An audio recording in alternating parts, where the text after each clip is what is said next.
Fala pessoal, esse é o meu podcast Dando Vozcast por Ana Carolina Oliveira e hoje mais uma vez eu vou repetir, eu falo que todos os episódios são especiais e esse não seria diferente. Hoje a gente vai tratar sobre um tema muito importante que é coragem, fé e recomeço. Eu acho que essas três palavras elas definem sobre o tema que nós vamos tratar hoje.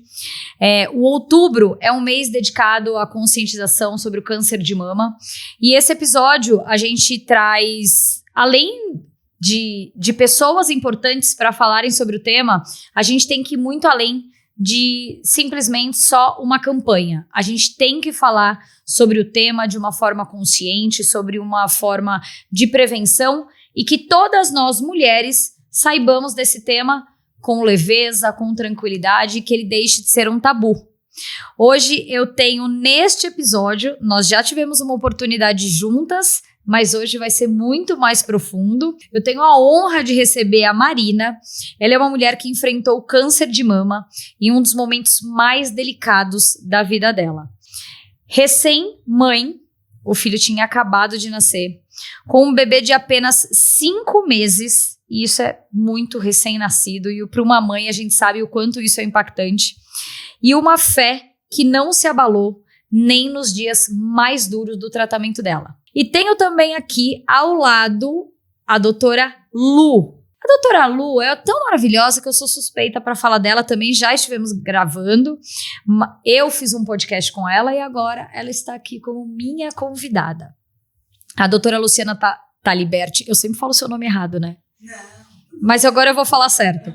Ginecologista e obstetra com mais de 27 anos de experiência e mais de 10 mil partos realizados. Gente, você tem noção que é colocar mais de 10 mil crianças no mundo? Isso é um dom. Ela é referência em atendimento humanizado da saúde da mulher, fundadora da Clínica Trina e criadora de uma patente internacional voltada à humanização de parto cesárea. Que coisa mais linda, gente. Uma médica que transforma ciência em cuidado, tecnologia em empatia e que tem dedicado a sua vida a acolher mulheres em todas as suas fases. Meninas, vocês são maravilhosas. Muito, mais uma vez, muito obrigada por vocês estarem aqui comigo, compartilhar a história de vocês. A sua história me inspira de todas as formas e eu espero que nesse episódio a gente inspire também outras mulheres que talvez estejam passando por essa realidade muito dura, mas que saibam que tem esperança e que existe uma vida, né, doutora? Sim. Seja bem-vinda. Ai, obrigada, Carol. Sempre um prazer estar aqui com você. E eu acho que a história da Ma é maravilhosa. É uma história, lógico, de superação, né? Das suas dificuldades, mas a gente vai mostrar que existe esperança e fé, como você mesma disse, que é lindo, que é saber que seja feita a vossa vontade, seja qual for, e que ele faz tudo direitinho. É isso, Ma, obrigada pelo seu tempo. Obrigada. E eu acho que, além de fé, é falar que existe vida depois, né? Acho que se fala pouco, infelizmente, sobre o diagnóstico, sobre como é a vida de uma paciente com câncer. Acho que agora a gente está falando mais.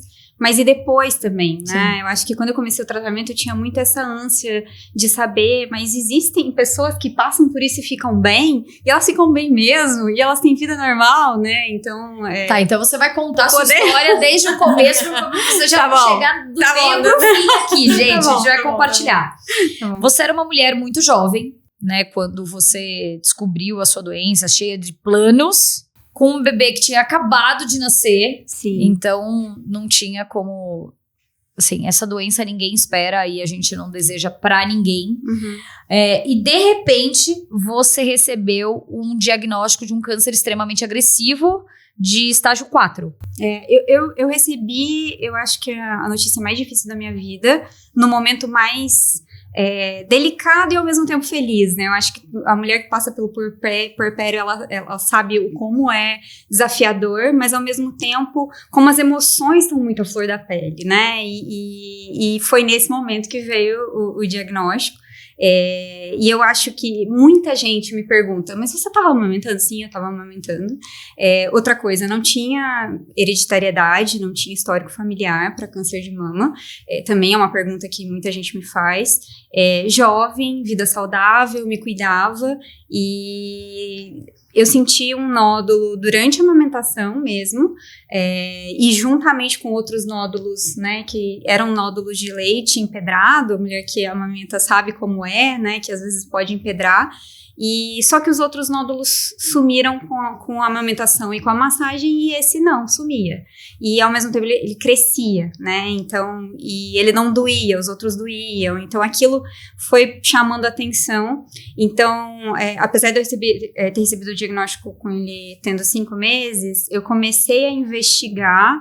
Ele estava ali um pouco antes dos 3 meses, então é muito cedo. Sim. Mas o meu marido, inclusive, ele olhava para mim e falava assim, amor, não tá normal, isso não tá normal. Então ele foi a voz ali do anjinho, porque eu tava ainda em Nárnia, naquele momento do puerpério que você só quer saber do bebê, né? E ele ficava, não tá normal, não tá normal. E é muito engraçado que a gente ia em consultas, assim, de pediatra, consultas normais. Ele chegava assim e falava assim, você pode olhar, por favor, o nódulo da minha mulher? Você pode dar uma olhadinha? E assim, as pediatras, né, tipo, não sei muito como te ajudar. Eu sou a pediatra, eu tô aqui pra cuidar do seu filho, apesar de ser médica. Pergunta pra ser ginecologista. Gente, só pra que vocês saibam, a doutora Lu também é a médica da Marina. Então, por isso essa conexão aqui também. Então foi esse momento assim de vai, não vai, e eu fui numa primeira masto com o meu filho com 3 meses, e eu não gostei, até senti o atendimento dela pouco humanizado, porque eu tava com o bebê chorando, com de 3 meses normal, né, e aí fui embora pra casa e falei, não vou fazer esses exames que ela pediu não, e deixei, e aí de novo, meu marido vai olhar. Com 4 meses, aí eu comecei realmente o rastreamento com um médico que eu me identifiquei muito e que foi muito legal, um mastologista mesmo. Doutora Lu acompanhando nos bastidores, mas sempre falando pra mim, eu não sou especialista, né, em mastro, é legal você ir no mastro. E aí eu fui, e aí sim que veio a bomba, ou enxurrada, ou o que quer que seja.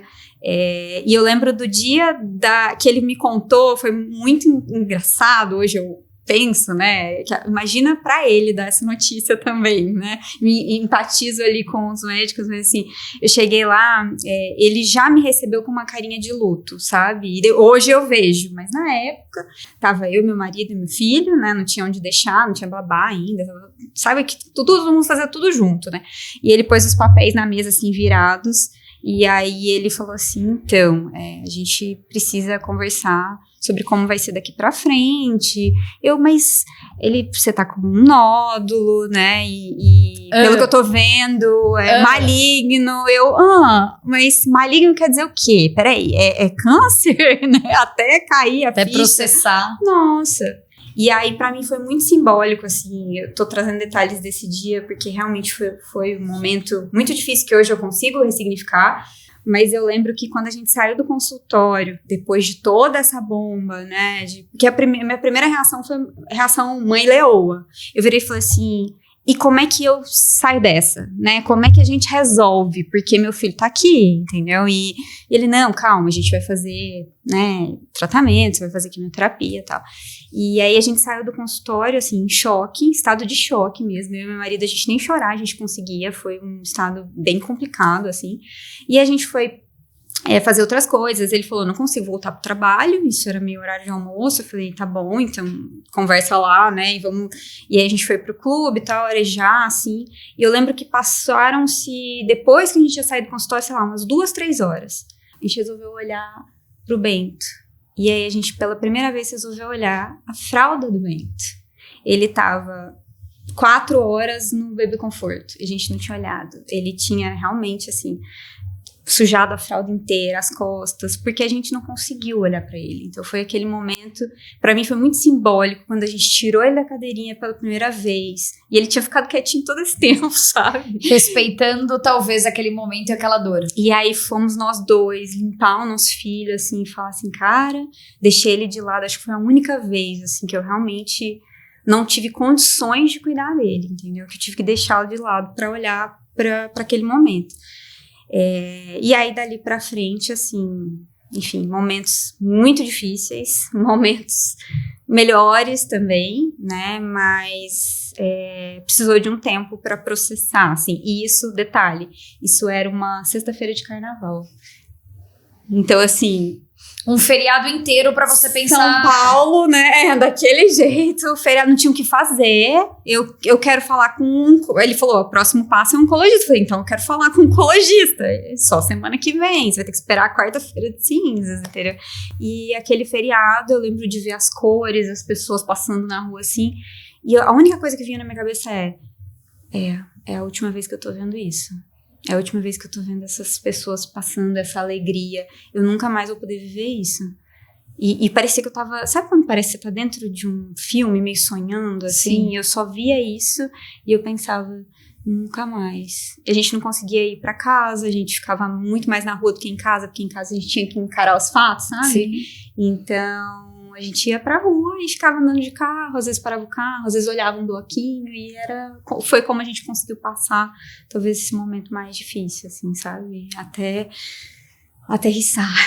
E você, doutora Lu, para acompanhar toda essa situação como uma paciente que você trouxe o Bento aqui para o nosso mundo, para esse mundo complicado e de repente você saber que ela estava enfrentando tudo isso e como você poderia, naquele momento de um puerpério, acompanhar uma mulher que estava passando por tudo aquilo? Eu sou ginecologista e obstetra, mas apesar de ter feito masto durante a minha formação, eu optei por não ser mastologista e seguir com a mastologia, até porque para mim é muito difícil lidar com situações mais complexas e que pode lidar com uma tristeza e até com situações diferentes da vida.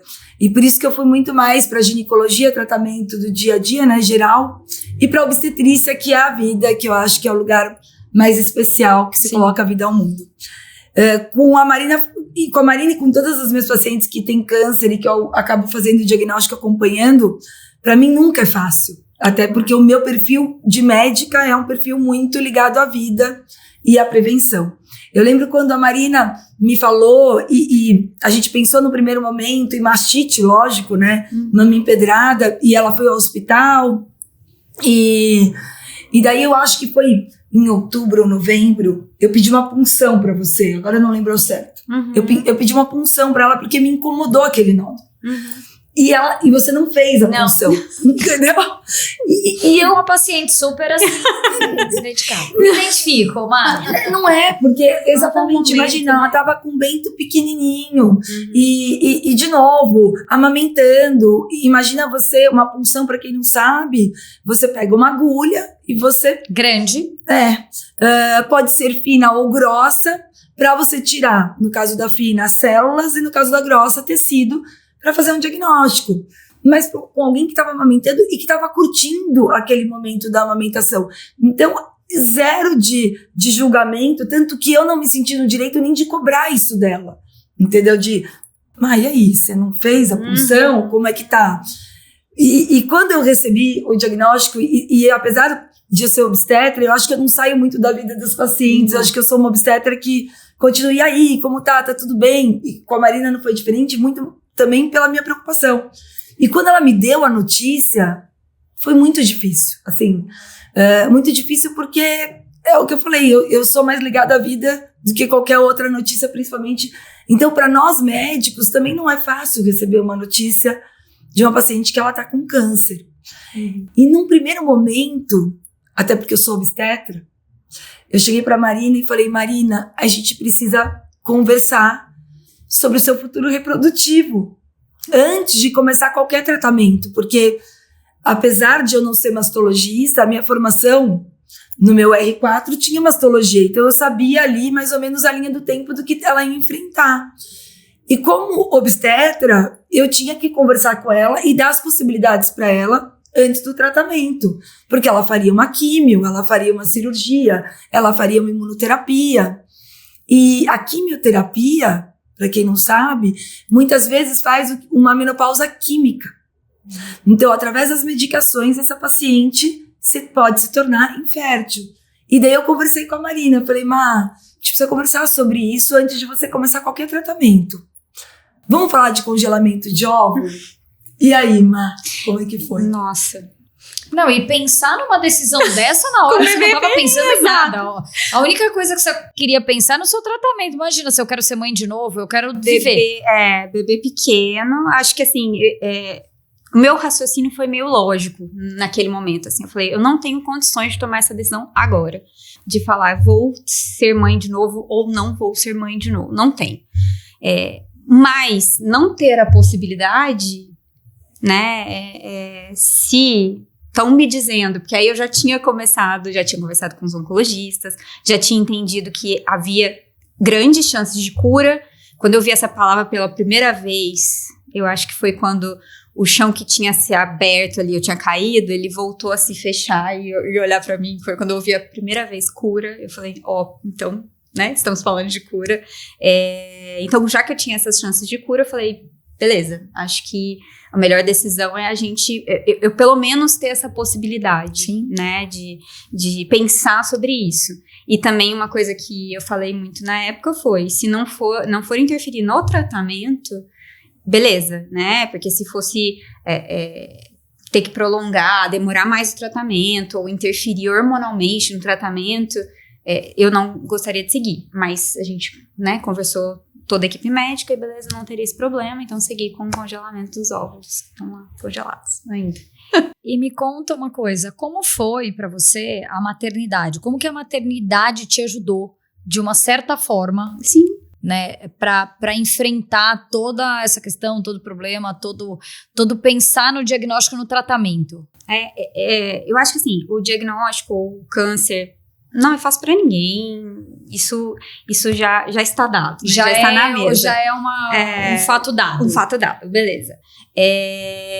Mas muita gente me pergunta isso, nossa, né, nesse momento, claro, né, foi muito difícil mesmo, mas ao mesmo tempo, eu consigo ver que, principalmente hoje, né, eu consigo ver que me deu muita força, assim, eu acho que não ter que preocupar só comigo, né, ter outra vidinha ali que dependia da minha vida para estar bem e que dependia da minha força, da minha fé, da minha garra, do meu querer, entendeu? Então eu acho que isso para mim foi realmente, eu acho que não sei, algo muito especial, assim, foi um divisor de águas. Quando eu entendi ali, falei, beleza, né, eu não tô falando de ficar bem, ou de me curar, ou de passar por isso, porque eu quero curtir a vida só, né, e tá tudo... Não, eu tô falando disso porque, olha essa vidinha aqui que tá comigo, né, ele precisa de mim. Então,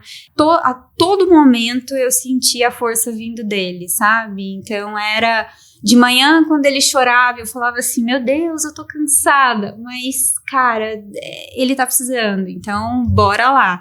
E durante todo o tratamento, assim, eu fazia muita questão de fazer algumas coisas. Então, colocá-lo pra dormir. Durante todo o tratamento, eu colocava pra dormir. E tinha dias que, cara, assim, tava não pesado. Fácil o tratamento, né? Então, que eu realmente... sentia fraqueza e tal, e eu lembro nos momentos mais difíceis, eu virava pro meu marido e falava assim, põe ele aqui no meu colo, pelo menos isso, sabe, deixa ele um pouquinho comigo, e o Bento foi se adaptando à situação também, né, então... Parece que sabia que tinha que entender alguma coisa ali. Total. Então, e você teve que parar de amamentar, né? Tive que parar de amamentar, porque o tratamento ia começar e a medicação passaria através do leite. Mas eu tenho muito orgulho de falar que eu consegui, né, o diagnóstico veio ali com 5, e aí a gente passou ali praticamente 30 dias em todos até os começar exames, o tratamento. Exato. Então, eu consegui amamentar até os 6. Até os 6 Maravilhoso. meses. Eu tenho muito orgulho de falar isso. E aí, ali, 1 ou 2 semanas antes de eu começar o tratamento, veio a dolorosa, mas salvadora mamadeira, né? Que foi o que eu tinha de recurso naquele momento. Graças a Deus tem recursos hoje. Exato. E você tem que fazer isso sem culpa. E aí, a primeira vez que eu peguei uma mamadeira, assim, coloquei assim, foi muito difícil, né? E colocar ele aqui, né, no meu seio, mas não pra mamar, e sim pra mamar uma mamadeira. Foi bem desafiador. E ele se adaptou? Assim. Pegou de primeira. Esse menino nem olhou pra minha cara. E ele Eu só quero pegou. comer. Exato. E logo veio a introdução alimentar. Então, assim, acho que tudo isso... até hoje eu sou muito preocupada com que ele coma bem, né? Eu acho que tem essa questão da mulher de nutrir, né? E tudo mais. Então, mas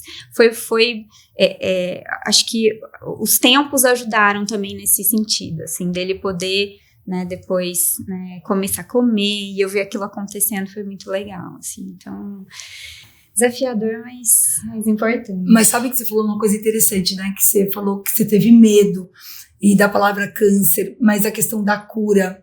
Mas, estatisticamente, 95% dos casos de câncer de mama tem cura. Então, isso a gente precisa falar aqui, Carol. Então, agora, doutora, agora é a sua hora. Pegue este microfone. Não é porque... E agora, eu descontraio aqui, mas assim, agora é sua hora da gente falar sobre o tema, de você falar assim, você acompanha mulheres diariamente, você vê, óbvio, não são todas as suas pacientes nessa jornada toda de 27 anos que passaram por isso, graças a Deus, né, porque a gente pede a Deus para que ninguém mais pudesse passar por essa doença que assola muitas e muitas famílias e vem de forma brusca, mas é uma realidade e a gente precisa falar sobre ela. Então, eu queria que você falasse aqui pra gente quais são esses principais pontos de identificação, porque é óbvio, assim como o caso da Má, o diagnóstico precoce, ele facilita muito, né, a doença e a você ter a cura dela. E antes mesmo de você entrar, doutora, tem uma coisa que eu ouvi esses dias que eu achei muito interessante, que o Outubro Rosa, ou a campanha, ou o que quer que seja, essa conscientização, não é para quem já teve. A gente que já teve, eu tô super assessorada, eu tô fazendo exames de 3 em 3 meses, eu tô assim... É para quem não teve e acha que nunca terá. Vai ter, então eu acho que é extremamente... E eu falo isso sobre todos os meses. Então, a gente pega assim, Outubro Rosa, Maio Laranja, Setembro Amarelo, e todos os meses, Novembro Azul, até para os homens, para falar sobre todos esses temas. É óbvio que a gente pega um mês de conscientização para aprofundar mais no tema, mas assim, o abuso ele acontece o ano inteiro, o suicídio, ele acontece o ano inteiro. O câncer de mama, ele tem o ano inteiro. Ele não espera falar, agora é outubro, agora é o meu mês, agora eu vou aparecer na vida dessa pessoa. Não. Agora é minha chance. Agora é minha vez. Não. Ele não vem com aviso. Então, acontece o ano inteiro. E a gente precisa falar do tema. Óbvio que a gente tem um mês que a gente pode se aprofundar mais, maravilhoso. Mas... assim como você fala, não pode ser um tabu você falar sobre o tema câncer de mama, sobre o tema câncer, sobre o suicídio, sobre o abuso. Tudo isso hoje é uma realidade da vida que elas não podem mais ser tabus. E a gente precisa falar sobre ela. A gente precisa lutar para essa palavra deixar de ser tão temida também. Porque eu acho que só de falar a palavra câncer, as pessoas deixam de querer rastrear para descobrir. E assim, o câncer, ele não tem uma ligação direta com a morte. Exato. Por isso que eu falei da cura. Porque senão você recebe o diagnóstico câncer e você acha que... Você recebe o diagnóstico de morte. E não Exato. É 95% de cura, gente. É grande isso. Entendeu? Então, é importante falar que é possível curar. E quando você faz um diagnóstico e você se cuida, talvez seja o melhor presente que você está dando para quem ama você. E para você mesma. Do seu marido. Né? E pra você mesma, a oportunidade de você viver, né? De viver. Então é muito importante falar. Então vamos lá, doutora, como é que a gente faz? Como é que essas mulheres devem fazer? Primeiro o ano inteiro, né? O toque para que elas possam identificar algo suspeito. Eu acho que o Outubro Rosa, ele é muito importante porque a gente traz esse tipo de discussão. E eu acho muito importante, Carol, a gente falar isso, a gente está falando aqui numa internet, e a gente está democratizando a informação. E por que isso é importante? Porque, infelizmente, não é todo mundo que pode ter uma doutora Lu ou pode ter uma saúde privada com acesso.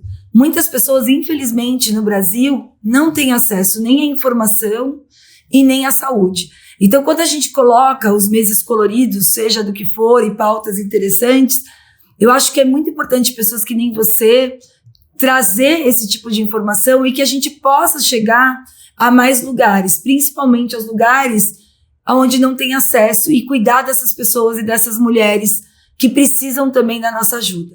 Então, quando a gente fala em rastreamento de câncer de mama, o toque é muito importante.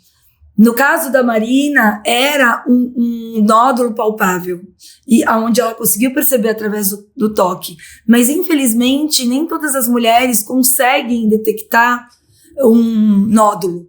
Pode ser uma microcalcificação, que não é palpável. Sim. Então, por isso, também realizar o exame de imagem, o ultrassom e a mamografia é tão importante. Agora mesmo, o governo acabou de autorizar e validar que a mamografia deve ser feita após os 40 anos, sim, porque teve uma discussão disso ser postergado para os 50. Para os 50. E que bom que eles nos ouviram e a gente falou como médicos, os pacientes se posicionaram e que nos ouviram. Porque quando você faz um diagnóstico de câncer de mama precoce, né? Então, a chance de cura, como a gente falou, é muito maior. Muito maior a chance de cura, que eu falei dos 95%. Mas, infelizmente, a gente está falando de 60% de câncer diagnosticado em estádio avançado. Então, e você pega a Má também, com 32 anos, 31. O diagnóstico 34. 34 anos, uma mulher jovem. E sem antecedente familiar. O que também é muito importante falar. Sim. Agora, as pacientes que têm antecedente familiar, por exemplo, hoje, para quem não sabe, a gente tem um rastreamento genético. Então, quando as minhas pacientes já têm prole constituída, já têm filhos, e estão numa época climatério, entrando na menopausa, e eu estou começando a pensar em reposição hormonal, eu peço um rastreamento genético para quem tem hereditariedade. E por que isso? Porque é muito melhor eu fazer um rastreamento gênico, descobrir que ela tem esse gene mutado, que ela tem uma predisposição a câncer de mama, e eu fazer algo por ela antes de ela desenvolver o câncer, e eu poder repor hormônio para essa mulher com muito mais tranquilidade. Então, eu acho que a medicina preventiva é muito importante. A gente tem uma inversão da pirâmide etária daqui a pouquinho. A gente vai ter 25% das mulheres acima de 60 anos em 2040. Então, ou a gente cuida da prevenção, e a gente tem que aprender, principalmente os médicos, a cuidarem mais de gente do que de doente. Sim, com certeza. Então, a prevenção é extremamente importante. Eu tenho uma relação com a Má muito próxima e com todas as minhas pacientes que me conhecem. Mas nem todos os médicos têm. Não. Entendeu? O próprio marido, olha a importância do marido. Entendeu? De falar. E ela fala, e eu conheço ele, e ele é um querido em todos os momentos. De ele, vamos lá pesquisar, palpa o nódulo da minha mulher. Às vezes ele tá tocando essa mama e tá sentindo nódulo antes mesmo dessa mulher fazer o autoexame. Sim. Então, o diagnóstico não é só na palpação, acho que os exames também são importantes. Sim. E o rastreamento genético, adoraria que isso alguma fosse época acessível. Acessível, porque hoje é muito caro, mas acho que isso vai transformar também o futuro e a saúde. Mas muitas vezes, desculpa, eu acho que os médicos pedirem para os pacientes pedirem para os médicos, sabe? Pô, não um pedido para fazer um exame também, mas sabe? Hoje, eu acho que você falando, eu acho que enquanto o governo até, e você vê esse investimento 10 anos antes, isso mostra realmente um investimento na prevenção. Porque o quanto custa? Vamos pensar em quanto custa para o governo um tratamento de um paciente com câncer. Então, fazer um investimento hoje muito mais alto é pensar e fazer uma conta simples do quanto isso vai custar no futuro. Exatamente. A gente está falando de vidas, né? No caso dela, a vida dela, do marido, do filho. E o custo de fazer uma prevenção é infinitamente menor do que uma quimioterapia, uma radioterapia, uma imunoterapia, uma cirurgia, né? Então eu acho que a gente tem que falar sobre isso. Que eu gabaritei mesmo, os 4. Exatamente, os 4. Então é de extrema importância falar sobre prevenção, Carol. E eu agradeço que você traga essa pauta aqui, e por isso a importância dos meses coloridos, seja Outubro Rosa, porque é um momento onde pessoas como você podem ter esse tipo de conversa, porque a minha vontade é me clonar e eu poder ter acesso. Eu falo assim, como eu posso agradecer tudo que a medicina me proporcionou? É estando aqui, falando sobre isso. E podendo chegar a lugares aonde eu jamais poderia chegar, entendeu? Porque é a partir daí que eu acho que a doutora Lu, a Marina, a Carol, vai poder fazer a diferença em todo o resto da população. Sim, entendeu? por mais pessoas pensando como você, doutora. Maravilhosa. E tem mais algum detalhe que as mulheres têm que observar, além do toque, além do exame? O que a gente pode adicionar isso para trazer de mais informação para as nossas mulheres, que aqui no meu canal nós somos a maioria? Eu acho que assim, o toque, os exames preventivos, como eu disse também, a questão do exame genético para algumas pacientes, e quando fazer a mamografia e ultrassom. Então, é um exame anual, que deve ser feito anualmente, após os 40 anos, ultrassom e mamografia. No caso das mulheres que têm prótese mamária, a ressonância é um outro exame que entra também no diagnóstico. No caso do câncer de mama, a ressonância também é muito importante, a gente complementa com a ressonância. Quando você tem uma lesão, seja uma microcalcificação ou um nódulo, esse rastreamento tem que ser mais curtinho, então não é anual, passa a ser semestral. Então isso também é muito importante falar quando fazer esse exame. E sempre estar muito próximo ao seu ginecologista. Tenha um ginecologista para chamar de seu. Quem tiver condições, né, doutora, que a gente sabe que infelizmente não é uma realidade de muitas pessoas.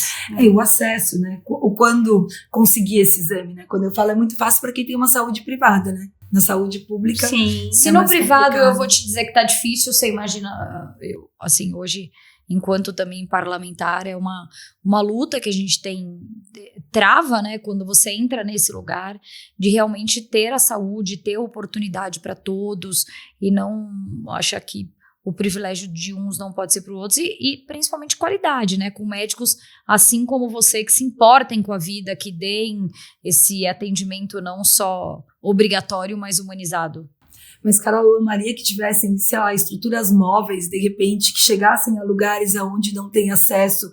Fica aqui, fica muito mais para você, o meu apelo, que você nos representa e outras pessoas que nem você, porque isso é possível fazer. E a gente está falando de prevenção, então acho que um mutirão... Acho que falando de governo hoje existe, né? Mas o que existe é muito bom, é maravilhoso, e eu sou muito clara em dizer, não tínhamos nada, temos 100%. Só que a gente sabe que não dá conta, que a demanda é muito grande. Se em São Paulo, na nossa cidade, são 12 milhões de habitantes, imagine você chegar nos extremos como... E tem uma coisa que vocês falaram que é muito interessante, que é essa cancerofobia, né? Então, o medo de ter câncer.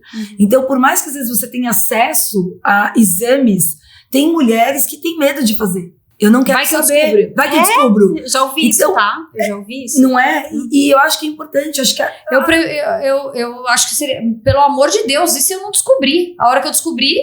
Pode ser tarde? E que você tenha a chance de curar. E a Marina falou uma coisa muito legal de ela falar, no começo você querer procurar pessoas, e a função dela estar aqui contando a história dela é para encher as pessoas de esperança de que pode ter cura e que tem uma vida linda e com várias coisas para acontecer. E sim, a gente não tem que ter medo de se cuidar. Exato. Eu acho que falta essa referência ainda, faltam referências, como a gente fala de diversidades, inclusive, também, enfim, mas me entristece ainda ver muito, quando a gente vê história de câncer em novela, em filme, o final, na maioria das vezes, é trágico, né? A gente não vê pessoas ali se tratando, ficando bem. Então, eu acho que por isso a gente tem que falar, a gente tem que trazer. E por isso eu decidi me expor o máximo que eu consigo, ainda não... E onde te convidam, exato, eu vou estar lá pra ser essa voz. Mas me diz uma coisa, agora eu não vou lembrar, porque... Fica tranquila, manda ver. Não, mas aquela novela que a Carolina Dickmann raspa o cabelo, ela sobrevive, ela vive. Eu não lembro mas foi leucemia, né? Que ela teve. Foi leucemia. Foi outro tipo de câncer. Achei que fosse. Mas é isso. Eu não lembrava. A medicina está muito avançada. Sim. E cada vez a gente avança mais. Então a cura hoje é real, né? Então. Gente, desculpa, eu achei que eu não lembrava. Eu ainda falei antes, que bom que eu falei antes que eu não lembrava, né? Então, da gente saber que a Carolina Dickmann era um outro tipo.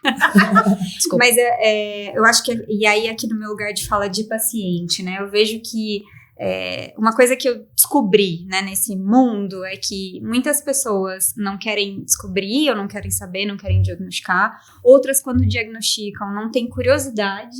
Então eu conversei com mulheres que não sabiam qual o seu tipo de câncer de mama, porque o câncer de mama tem vários tipos, né, então não sabiam qual o seu tipo. Eu tô indo lá fazer tratamento, não sabia qual era o tratamento, e eu sempre achei isso um absurdo, assim, porque eu falei, eu quero saber o máximo possível, sabe?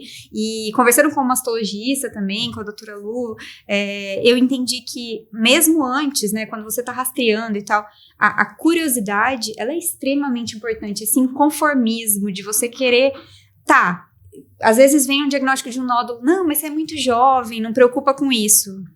Mas tem casos de mulheres jovens com câncer. Então, acho que começar a questionar, eu acho que isso foi a principal mensagem que ficou pra mim, assim, durante, né, o diagnóstico ali de, cara, vamos perguntar, sabe? Vamos atrás, eu quero saber, eu quero dados. Às vezes, meu mastologista abria pra mim uns gráficos, assim, ele falava aqui, sabe? Eu quero entender, entendeu? Quero me aprofundar, quero ser especialista no que eu tenho. Exato. E acho que é importante nós, médicos, muitas vezes também o erro tá na forma que a gente comunica. E muitas vezes a gente usa muito mediquês, né, de formas complexas. O que é óbvio pra você, e claro, porque você estudou, não é óbvio pro paciente. Exato. Sim. E o que eu aprendi no decorrer da minha formação é que para eu conseguir me conectar com aquele paciente, para que ele faça aquilo que eu quero, eu preciso explicar de uma maneira simples algo que possa parecer muito complexo. Sim. Então eu acho que também, talvez a paciente, não é que ela não sabia, mas ele colocou de uma forma tão complexa, porque eu falo que o câncer... Aí gera o desinteresse. O desinteresse, eu não entendi nada, eu tô até com vergonha de perguntar, porque parece uma coisa tão óbvia, e ele entende disso, então eu delego a minha vida e a minha saúde àquela pessoa. E daí, muitas vezes, você acaba não gerando conexão para que ela faça o que tem que ser feito. Porque todo câncer tem um nome e um sobrenome, né? Então, ele pode ser ductal, pode ser lobular. Então, estou falando termos médicos. Que eu não faço ideia do que você está falando. Exato. Ele pode ser localizado, que a gente chama in situ, ou invasivo, é um outro tipo de câncer. Ele pode ter metástase, que é ir para outro lugar. Então, ele pode ir para axila, que é o primeiro lugar que ele vai. Ele pode ir para os ossos, para o pulmão, para o fígado. Isso são metástases. Então, é importante saber o nome, o sobrenome e o estadiamento dele, aonde ele está. Ele é bem inicial, ele não é. Ele é um câncer que tem hormônio dependência, então é um hormônio dependente, ou um triplo negativo, que é quando não tem nenhum receptor hormonal. Tudo isso é importante para fazer o tratamento. O tratamento correto. Então, vai fazer uma quimioterapia antes ou não, pelo tamanho do tumor. Vai fazer cirurgia quando vai ser feita. Vai fazer químio, rádio. Vai fazer imuno. Hoje, até num câncer inicial, in situ, tem um exame que chama Oncotype, que você faz no próprio tumor para saber prognóstico. Então, apesar de ser um in situ e, teoricamente, essa paciente não precisar de uma quimioterapia, se esse Oncotype mostra lá no exame que pode ter uma recidiva nos próximos 10 anos, ela acaba fazendo um tratamento um pouco mais, agressivo, sim, mas porque é um tumor que tem uma maior chance de recidiva. Olha quanta coisa que eu tô falando, sim, aqui, super, e que é importante saber, sim, e se conectar com o médico para poder fazer as perguntas certas e saber o porquê que eu tô fazendo isso, ou aquilo. E a Marina sempre foi muito curiosa. E isso é muito importante. Mas eu acho que eu tenho a sorte de ter pacientes curiosas. Mas acho que até porque eu sou uma médica muito faladeira. E a gente conversa por hora se deixar. Né? Se deixar. E a próxima paciente tá lá esperando e a doutora Lu falando horas. E eu acho que as pacientes também entendem, né, Má? Porque ela sabe que hoje eu vou ficar com a Marina 2 horas, se for necessário, para tirar todas as dúvidas que ela tem. E amanhã pode ser ela. Sim, com certeza. E é o perfil de paciente que frequenta o consultório da doutora Lu. Tem uma outra paciente que não gosta desse estilo. Ela gosta de uma médica rápida, prática, 5 minutos, e que não fala nada pra ela.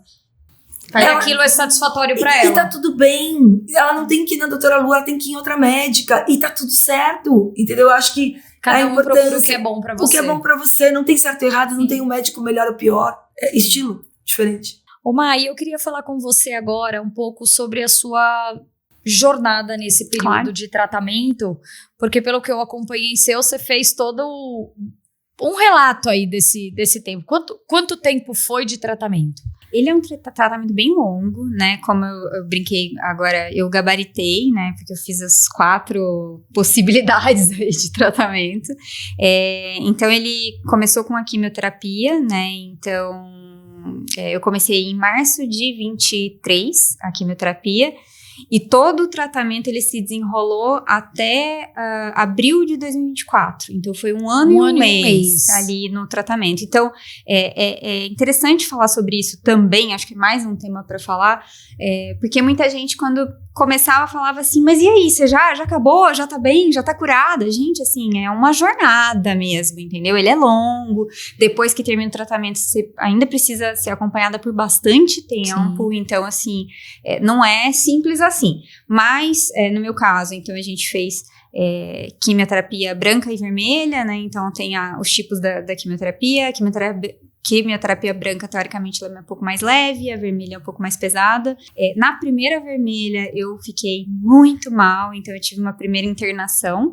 Eu fiquei ali 1 semana internada por realmente reações do meu corpo pela baixa imunidade. Então, eu não fui uma paciente com muitos enjoos, com muitos problemas gastrointestinais, como muitos pacientes têm, mas eu tive essa baixa imunidade, então alguma bactériazinha feliz ali do meu corpo se aproveitou, tomou conta, e aí eu tinha uma febre que não cessava, nem com a medicação, né? Então, isso eu ouvi muito claramente dos oncologistas assim, febre e quimioterapia não combinam. Você teve febre, você tem que ir pro hospital. E eu, né, pra quê? Cheguei lá, eu fui internada de uma forma que eu nunca vi na minha vida, pegaram os 2 braços e veia dos 2 braços, e emergência, eu falei assim, tá bom, agora eu entendi que o bagulho que é grave. Sério mesmo, que é grave. Fiquei ali uns 3, 4 dias com a febre sem cessar, então a febre ela começava a baixar, eu começava a ter calafrio, ela voltava, e foi aquela luta. Enquanto a febre não baixou, eu não pude voltar pra casa, mas deu tudo certo, voltei, então foi ali um período mais difícil. Depois que terminou a quimioterapia, aí eu fiz a cirurgia. Então, como a doutora Lu falou, pelo tamanho do tumor, a opção foi por fazer quimioterapia para ele reduzir e também para a gente ter certeza que não tinha nenhuma célula cancerígena ali no meu corpo, beleza? Fizemos a quimio, a cirurgia então com o tumor já bem menorzinho, então sobrou um tiquitinho, né? Isso foi retirado, e depois que foi retirado o tumor, a gente ainda fez a radioterapia na região. Então, uma forma didática de explicar, que me explicaram, eu achei muito boa, a gente primeiro matou a plantinha com a quimioterapia, na cirurgia a gente remove onde estava a plantinha, e com a radioterapia a gente mata a terra. Então, não tem como nascer mais nada ali naquela região. Então, acho Perfeito. Que foi ali muito claro, muito didático.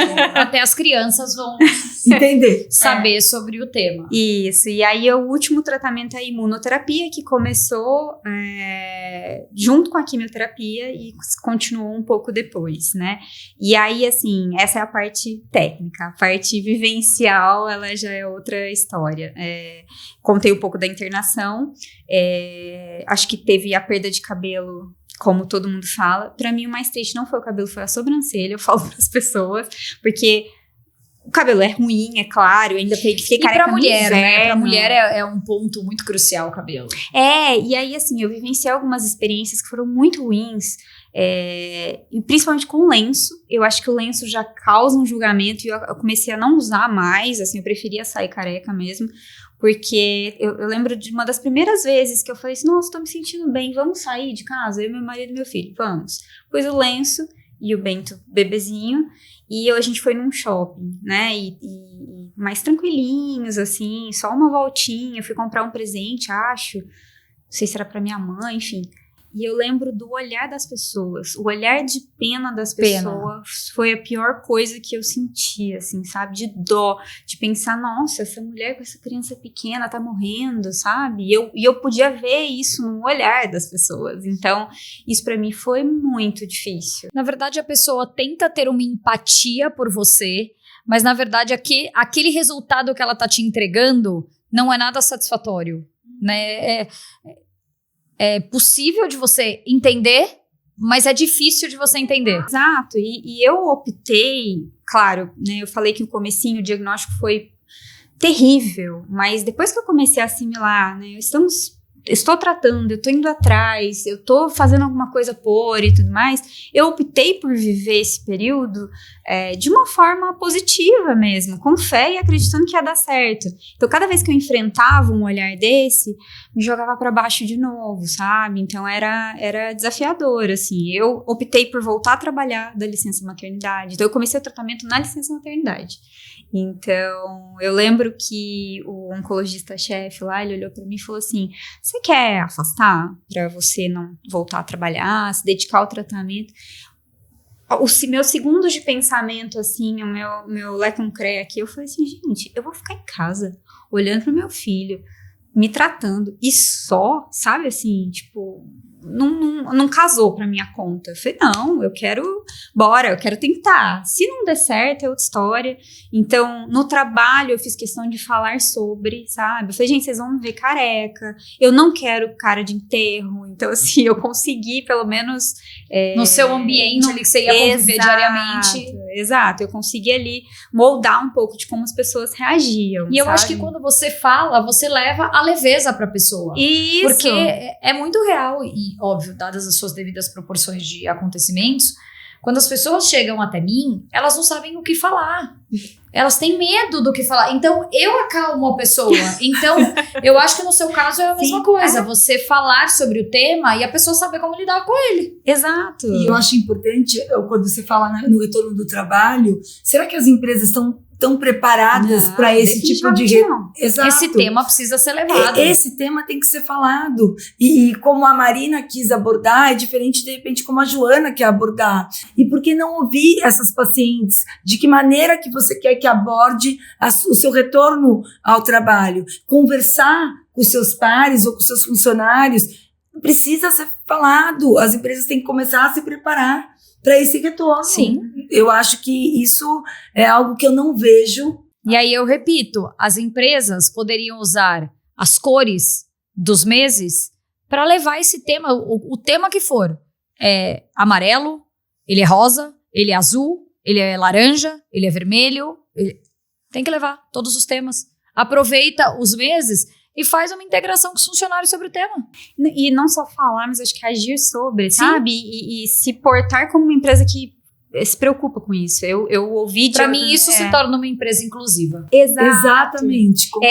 Não foi o meu caso. No meu caso, eu fui muito bem aceita, muito bem acolhida. E eu acho que tanto pela minha gestão, meus pares, minha equipe, todo mundo, bora, sabe? Vamos junto. E pude contar com eles nos momentos onde eu não estava bem.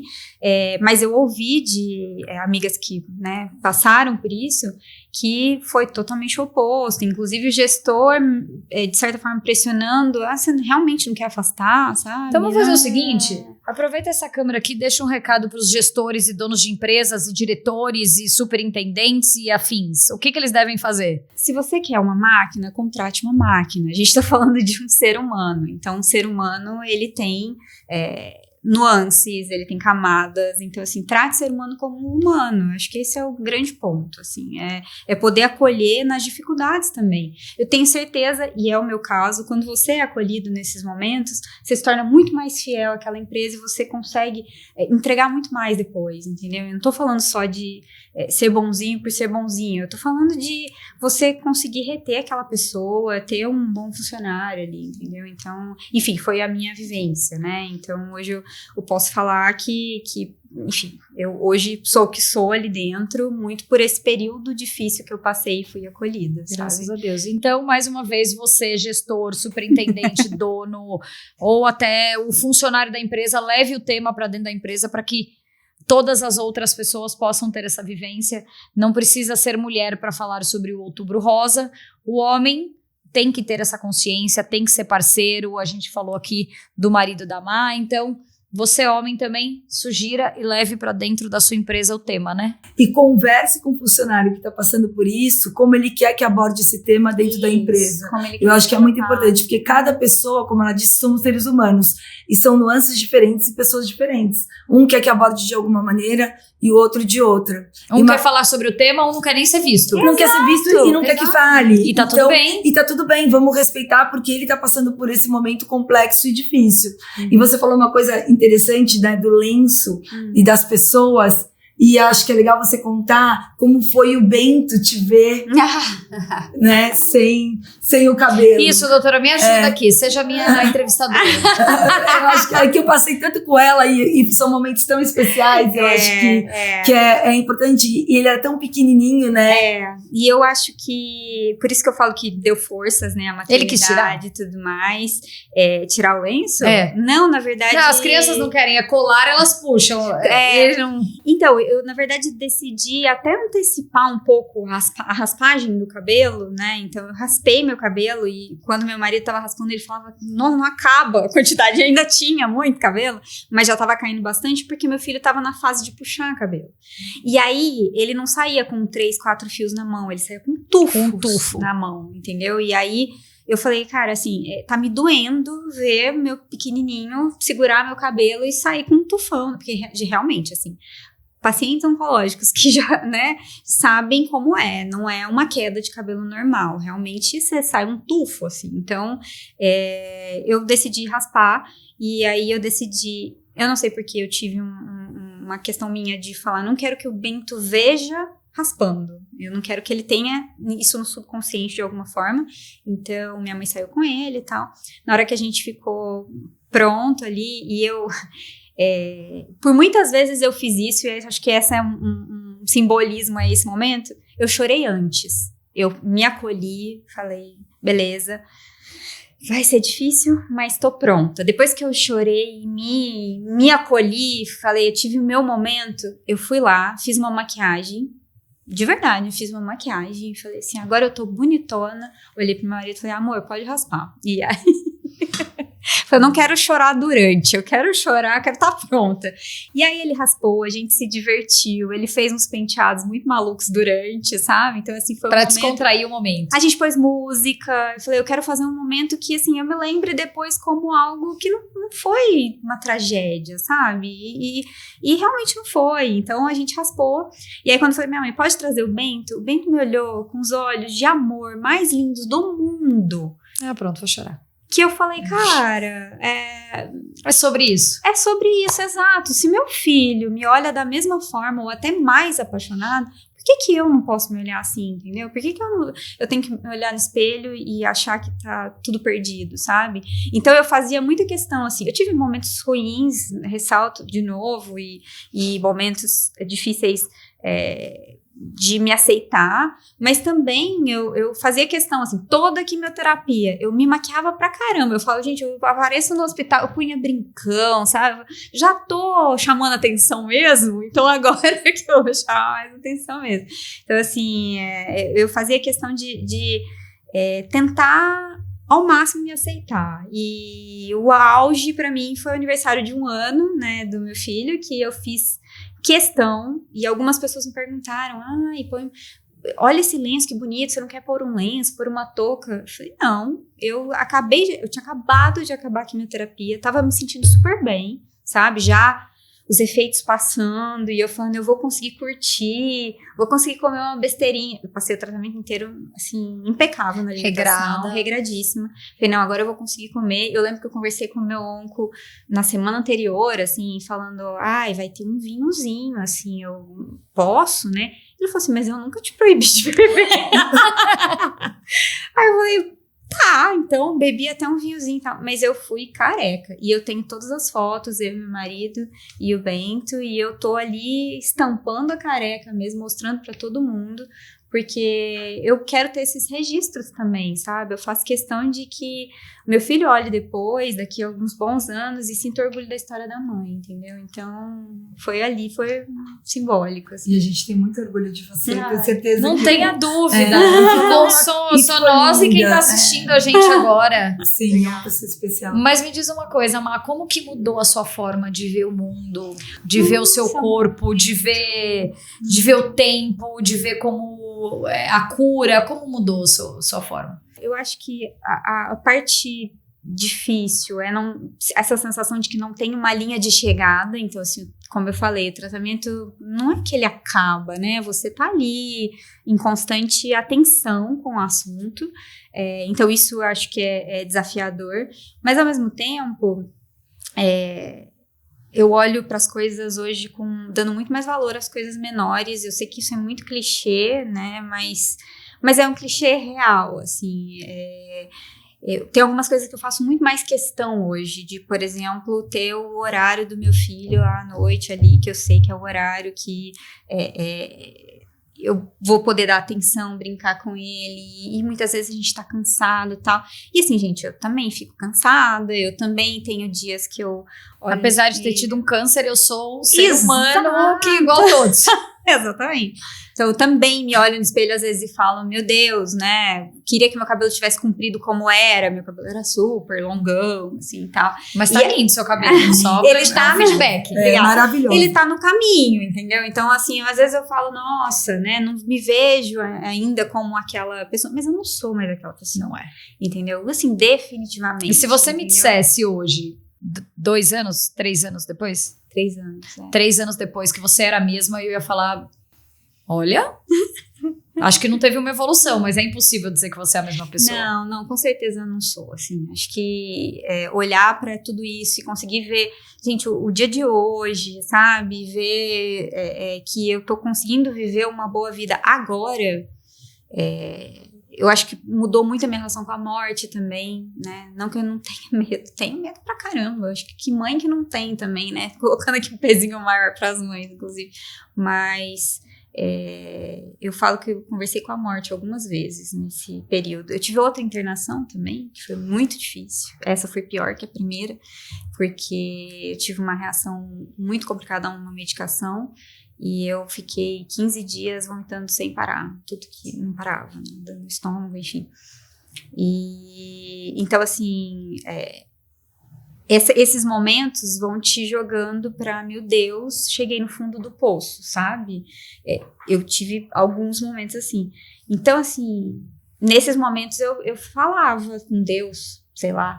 Você falou, eu tive um encontro com uma conversa com a morte, um encontro com a morte, ou não, ou teve um encontro com a vida, ou teve um encontro com Deus. Pode ser. E eu falava com ele, enfim, que, assim, se eu puder escolher, eu quero ficar. Sabe assim, se eu tiver 1% de voz aqui nesse mundo, que seja, eu quero muito ficar. Mas tô aqui, sabe? Vou aceitar, enfim. Mas querer, eu quero muito. E toda vez eu falava isso, eu quero muito, assim, quero muito. Querer, te ouviu. Querer. Nossa! Muito. Muito bom. Muito. Se ouviu. Com certeza. Ô, doutora Lu, e me fala uma coisa, quais são... Não dá pra dizer que você também, tendo uma paciente como a Má e todas as suas outras, seja o caso que for na ginecologia, na obstetrícia, de pegar tumores, nódulos, abortos, todos os temas que envolvem uma mulher, todos os temas que envolvem uma menopausa precoce, enfim, tudo que acontece. Nesses anos todos, e quais foram esses aprendizados? E eu sinto que todos esses aprendizados te levaram para um lugar mais humano, né? De você dizer o quanto você quer que o quanto a ginecologia te trouxe, os seus estudos te trouxeram, e o quanto você quer mudar e transformar a vida das pessoas também. Então me fala um pouco desses aprendizados, de como o caso da Marina e tantos outros que você vive diariamente. Só para vocês saberem, eu vou contar aqui um spoiler, a gente teve que parar uns minutos, porque a doutora Lu teve que atender o telefone e ela tá com uma paciente abortando. Então, como que é? Ou quais as lições nesses anos todos de carreira? A lição é que eu nada sei. E quando eu acho que eu sei tudo... Tudo sei, mas nada sei. Na verdade, saber que eu estou em um constante aprendizado. Que a faculdade me deu a teoria e que mesmo eu sabendo a teoria, todos os dias as pacientes e os bebês me ensinam. O Bento me ensinou muita coisa. A Marina me ensinou muita coisa. Eu tenho pacientes que passaram por problemas extremamente complexos e me ensinaram a ser um ser humano melhor. Então, quando eu acho que, tudo bem, 27 anos de formada, 10 mil partos, eu sei muito, não. Eu continuo não sabendo tudo. E quando eu falo em fé, e você falou do encontro com Deus, né? Eu acho que isso também é muito importante, porque tem seja energia, seja Deus. Eu sempre falo para Marina, e eu falei isso muito para ela durante o tratamento e tudo que a gente vivenciou e está vivenciando. Tem coisas que a medicina vai me dizer algo, mas que a prática me mostra um outro caminho. Então, que seja feita a vossa vontade, seja qual for. Quando ela colocou a vida dela na mão dele, e ela fala, mas poxa Deus, eu quero ficar. É muito lindo isso, porque eu tô afim, Deus, eu vou fazer de tudo para ficar, me deixa ficar. E é isso, acho que eu aprendo todos os dias. Carol, se você imaginar, e quantos casos que a medicina me diz, isso não vai dar certo, e dá. Entendeu? A gente tem uma surpresa para contar aqui para vocês, que a doutora Lu, inclusive, foi estudar depois, como diz como a Mamá me contou antes de você chegar. A doutora Lu brinca falou, você me obrigou a ler de novo, a estudar de novo, porque isso não estava na faculdade que eu fiz. Não, e até antes, ela mencionou do Bento, né? O Bento teve algumas questões durante a gestação do Bento, né? Que foram várias coisinhas que a gente foi passando juntas e tal. E pro parto, né, por algumas questões que ele tem neurológicas e tal, a doutora Lu, não, nós vamos marcar cesárea, eu acho que é melhor ele não passar pelo canal de parto, a cabeça passar pelo canal e tal. Beleza, marcamos a cesárea. 37 semanas, esse menino estoura a bolsa, eu chego no hospital com quase 8 centímetros de dilatação. A criança saindo. E foi um parto normal, e tem uma nota que a gente dá que chama Apgar, o Bento 10 e 10. Ele que é a melhor nota.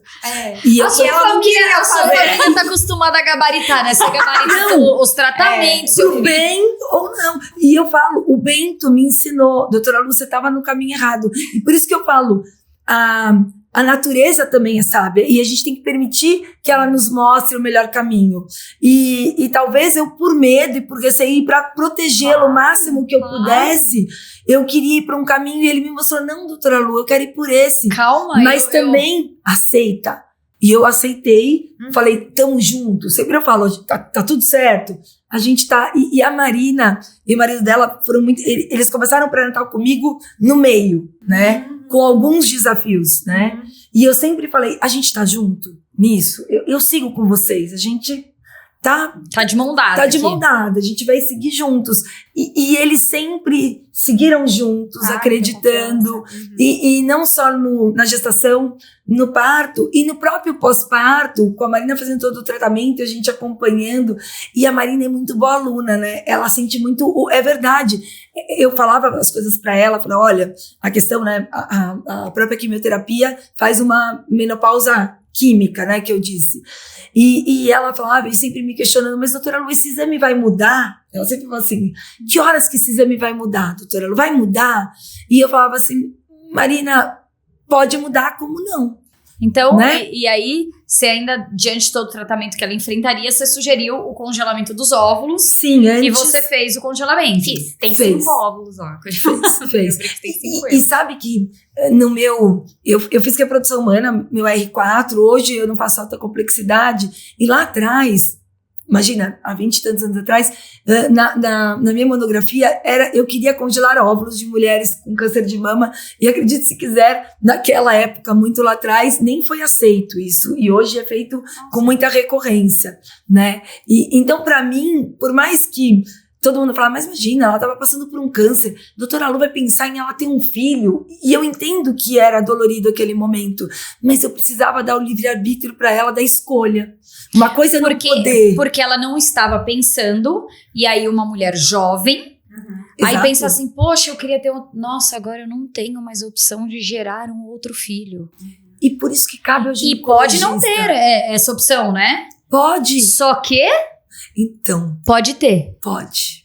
E a Marina vai contar pra gente. Eu acho que a Marina é a melhor pessoa para contar o que ela sentiu no corpo dela, e eu vou complementando como a gente foi percebendo essas mudanças e dizendo, você tem razão, o que você está sentindo. Acho que é bom você contar que a história é sua e é linda. E eu acho que é bom dar um horizonte de tempo também. Ah, Então, sim. a oncologia, né, mede através da quimioterapia. Então, a quimioterapia tinha acabado, né, acabou em agosto de 23. Depois continuei o tratamento, né, outros tratamentos, mas como a quimioterapia é que faz a menopausa química, que a doutora estava explicando, o horizonte era, em até 2 anos a gente vai ter ali um pouco mais de prognóstico, se você vai voltar a ovular e voltar a ter ciclos ou não. E conversando com outras amigas, assim, outras pacientes oncológicas, realmente não é certeza de nada, assim, eu conheci algumas que não voltaram, outras que voltaram e pararam de novo, e o corpo fica ainda tentando se encontrar, né, então, enfim, eu tava nessa expectativa. E eu comecei a sentir que talvez, por isso que ela tava brincando que eu sou boa aluna, eu acho que é muito importante a mulher conhecer o próprio corpo, e variações hormonais trazem sintomas, né? Então eu comecei a sentir alguns sintomas, tipo uma dor de cabeça aqui, uma coliquinha ali, uma coisinha que não tinha, e eu falei, acho que tem alguma coisa, procurei a doutora Lu, e tava já começando a me preocupar se isso ia acontecer mesmo ou não, porque a menopausa não é só uma questão de poder ter filhos ou não, mas ela traz outras complicações, né? outras alterações para a mulher. Então... E importante dizer que uma menopausa, seja química ou não, numa mulher com câncer de mama, é contraindicado usar hormônio. Então era muito mais desafiador. Então a gente também estava conversando sobre o que podíamos ou não, alternativas mais naturais, o que o oncologista iria me permitir ou não. Porque falando, somos um time. Sim. Eu, o oncologista, e a Marina, que é a atriz principal desse time, que vai nos norteando no que ela quer, né, no que pode, e a gente orientando conforme exames e sintomas. Mas aí você entende por que eu sou privilegiada? Olha Sim. esse time. Sim, com certeza. Você entende por que eu só consigo olhar hoje pra Deus e pra tudo isso e falar, meu Deus, como eu sou grata? Sim. Não tem como não pensar em gratidão. Mas enfim, só queria fazer esse parênteses. E aí, esse horizonte de tempo foi passando, alguns sintomas surgindo. Doutora Lu, vamos aí, beleza. Vamos fazer alguns exames, hormônios, né? Os hormônios estão começando a aparecer, Marina, assim, olhando hormônios aqui, acho que temos uma reação, beleza? Passa o tempo. Ela foi no consultório. Fui no consultório. Eu fiz um ultra. Você fez um ultra, é verdade. Ela foi no consultório e falou assim, doutora Lu, eu acho que eu tô sentindo, acho que eu tô ovulando. Porque na ovulação sai uma secreção, um muco ovulatório, bem característico. E daí ela foi no consultório e falou, eu acho que eu tô ovulando, doutora Lu, eu acho que eu tô ovulando. E um muco. Daí eu falei, por acaso, você tá sentindo isso hoje? Ela falou, nesses dias. Eu falei, vamos examinar. Eu vejo se tem um muco. E eu tenho um ultrassom, e eu tenho no meu consultório que eu falo que é o meu fusquinha. Mas é o meu fusquinha que tira minhas dúvidas, sabe? Ele é simplinho, não é pra eu fazer grandes ultrassons, mas ele é eu falo que ele é meu terceiro olho. E eu lembro que eu fiz, e eu falei... Não, tinha alguma coisinha. Tinha, eu falei, eu acho que tem um cisto de ovulação. Pra você ovular, mas será? Será que também não é a minha vontade, sabe? Eu fiquei meio assim, talvez eu queira tanto que esses hormônios voltem. Então eu acho que também pode ser, vamos pedir os exames, né? Vamos fazer um ultrassom melhor, né? E pedir os exames para ela que ela fizesse. E ela fez, depois de uns dias. E daí, num dos exames... Agora ela cumpre, né? Ela faz os exames. Não, ela pede. Só a punção eu entendo. Ela tá perdoada da história da punção, porque eu entendo. Mas ela super faz, ela é uma super boa aluna. E ela fez, e eu lembro que me ligaram do laboratório, porque tinha um cisto hemorrágico. E daí, imagina, a gente tem uma paciente que passou por um câncer de mama. E não sei se vocês sabem, tem alguns, principalmente marcadores hereditários, né, que você tem uma ligação do câncer de mama e ovário. Daí tinha um cisto hemorrágico. Entenda que o hemorrágico é a característica desse cisto, ele pode ser hemorrágico, pode ser outra coisa. Me ligaram do laboratório para complementar com uma ressonância. Porque ficaram angustiados com aquele cisto. E eu falei pra ela, está com muito cara de ovulação. E eu tinha visto aquele cisto folicular no consultório. E alguma coisa me dizia, por isso que eu falo, às vezes você vai para um lado, mas a intuição, eu não sei o que vem, acho que a experiência, o Big Data cerebral, Deus, energia, o que seja, me dizia que era um cisto de ovulação. Cisto bom. Um cisto bom. Você fala, um cisto do bem, do bem. Eu falei, um cisto do bem. Fez a ressonância, característica de corpo lúteo, que a gente chama, do bem, você vai menstruar. Eu tô com fé. Nos próximos dias. Você vai menstruar nos próximos dias. Vamos aguardar. E aí? Não menstruei. Vida que seguiu? Vida que seguiu. Eu tive até uma cólica. Eu falei assim, nossa, vou menstruar. Não menstruei. Aí vida seguiu. Viajei a trabalho. E não foi uma viagem qualquer. Eu fui pra Ásia com 24 horas de voo. Então assim, né? Fui, voltei. Parará. Passei a vida. Comecei a inchar. E assim, hoje o pessoal no trabalho dá risada. Porque eu falei muito que era a comida de lá. Eu falei, gente, essa comida de lá fez mal. E eu inchada, e a comida... Não é possível que foi essa comida. E, assim, intestino preso. E alguns sintomas assim, sabe? Sintomas gastrointestinais que eu não tava entendendo o que era. E aí, a partir do dia que uma calça não fechou, eu falei, eu vou ter que fazer um teste de gravidez. Porque é a única coisa que me sobrou. E eu lembro de olhar pro meu marido e falar assim... E a comida da Ásia já tem nome. A comida da Ásia, um mês depois de ter voltado da Ásia. E aí, eu falei pro meu marido, eu vou fazer esse teste... Porque se der negativo, eu vou marcar um gasto, assim, eu preciso ir atrás disso, tem alguma coisa muito errada. E deu positivo, e eu fui fazer o de sangue. Eu lembro que eu mandei pra doutora, ela falou assim, você tá gravidíssima, não é que você tá grávida. Bem explosivo, era assim, um valor super, super... Eu falei, já faz ultrassom pra você trazer pronto, ou seja, eu tinha razão.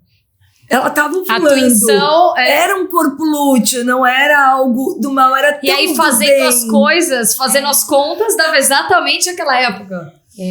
A gente acha, inclusive, que talvez seja um já fecundado ou não. Exato. Ali, porque ela viu o bebê antes de ficar pronto. Eu vi o bebê óvulo, entendeu? Eu tive a oportunidade de ver esse bebê antes da concepção, o corpo lúteo já era... Né, o cisto, que é o corpo lúteo gravídico, né, que mantém esse bebê viável nas 12 primeiras semanas produzindo hormônio. E quando ela foi fazer o ultrassom, fala o que você viu nesse ultrassom. Nossa, era um bebê? Era um bebê pronto. De 3 meses. Porque quando você vai fazer o primeiro ultrassom, você vê só um feijãozinho ou um arroz, aí você fala assim, aí o seu bebê já tinha a perninha, os bracinhos, tudo formado. E você falou, meu Deus. E a médica para as mulheres, enfim, você mesmo falou que a maioria, né, que assiste são mulheres. A médica falou alguma coisa assim. Inclusive, o morfológico você teria que fazer até amanhã, porque você acha que você consegue, porque passa a data e tal. Você acha que você consegue pelo menos essa semana? Eu assim, morfológico, né? Gente, como como assim? assim? Que eu tô grávida, já vou fazer o primeiro morfológico. Enfim, tinha tudo, bracinho. Graças a perninha, Deus, era uma graças a vida Deus. chegando. É uma vida linda, é minha menina, minha Cecília, que vai completar a família. Não foi planejada, porque eu não sabia que eu tinha essa possibilidade mesmo, mas como eu disse, a hora que eu cheguei aqui, a primeira coisa que eu te falei hoje, né, Carol, assim, não sei porquê, mas Deus me escolheu.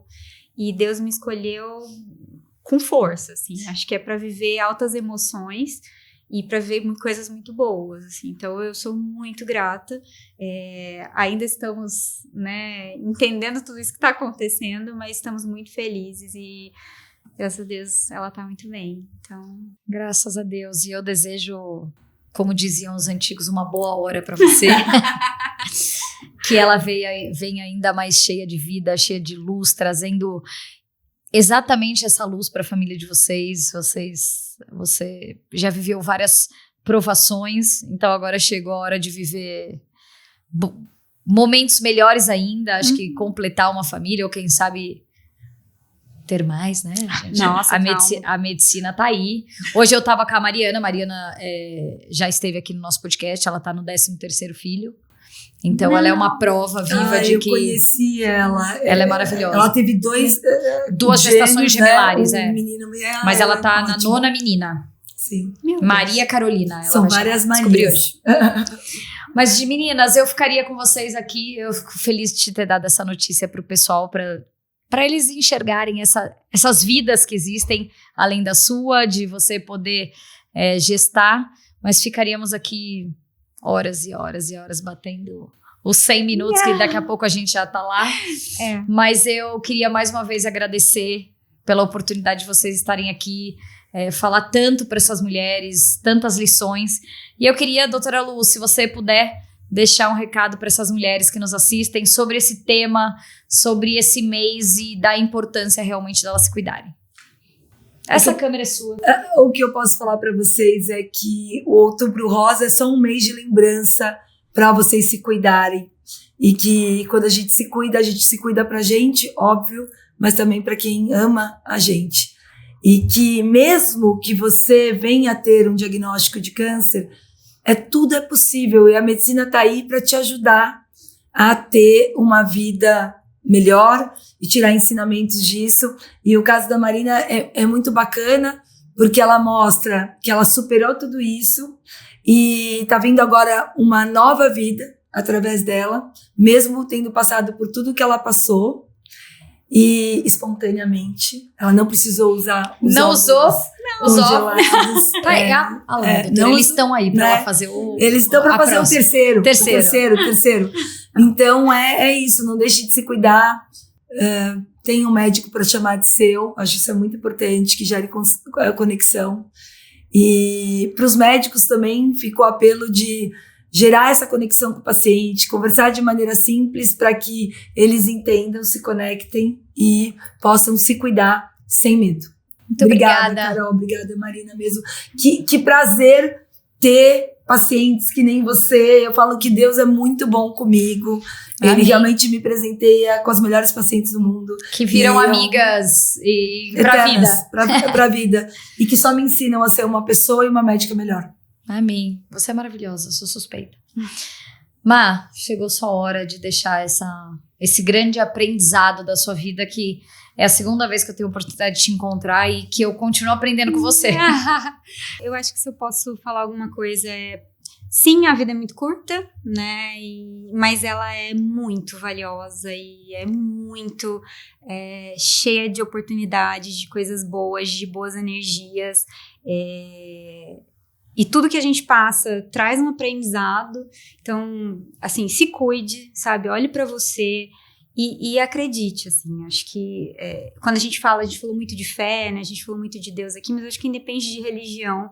Eu gosto muito de falar de gratidão e de acreditar. Eu acho que acreditar que eu tava fazendo tudo que eu podia, que eu tava fazendo o melhor tratamento possível e que eu tinha ali um futuro pela frente, que eu tinha uma família me esperando, era tudo que eu precisava. Então, assim, acreditar que as coisas podem dar certo é fundamental. E para quem hoje talvez, né, tá passando por isso, ou conhece alguém que tá passando por uma doença, enfim, cara, tem muita vida depois, tanta vida que gera outra, né? Então... Maravilhosa, mais uma vez, muito obrigada. E eu queria presentear vocês aqui no nosso podcast. Obrigada, Carol. Que delícia. Obrigada, Carol. Inclusive, a Bombom é nossa parceira aqui, né? A Roberta, minha amiga, esteve aqui no nosso último episódio. Uma paciente de câncer também. Quando eu tive a Mafê, ela foi me visitar e logo depois ela descobriu um câncer também. Passou por essa situação, veio a pandemia, enfim. Se você não assistiu também, assista esse episódio que é muito importante. E mais uma vez, muitíssimo obrigada, gratidão pelo tempo de vocês, que eu sei que é precioso. O seu, doutora Lu, que tem suas pacientes aí.